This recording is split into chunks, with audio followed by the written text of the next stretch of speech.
On l'a vu vendredi soir avec les Césars, la fréquentation des cinémas a bien repris l'an dernier en France, mais c'est loin d'être le cas pour les salles d'opéra qui n'échappent pas à la crise. Après des années de Covid, beaucoup d'opéras français, il faut le savoir, ne parviennent pas à équilibrer leur budget. Près de 150 représentations ont déjà été annulées ou suspendues cette année en France.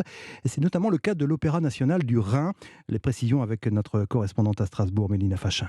Alors que l'Opéra national du Rhin se remet à peine de la crise Covid, remplit à nouveau ses salles, cette fois-ci ce sont ses factures qui explosent. Alain Péroux, directeur général. On est très impacté sur le coût de fabrication des décors, par exemple, étant donné que le métal, le bois ont beaucoup augmenté ces dernières années. Alors à contre-cœur, il a décidé d'annuler 2 spectacles en mai. En renonçant à ces 2 représentations à Mulhouse, nous effectuons une économie d'environ 150 000 euros. Et il est loin d'être le seul établissement dans ce cas, même si tout n'est pas dû à la crise économique, explique Frédéric Pérouchine, directeur de la Réunion des Opéras de France. Les difficultés se sont accumulées et continuent à s'accumuler.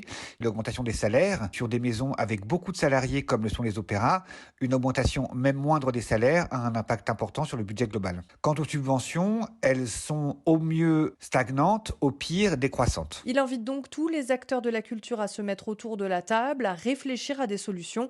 En attendant, il y aura d'ores et déjà moins de levées de rideaux lors de la saison 2023-2024. Strasbourg, Mélina Fachin, Europe 1.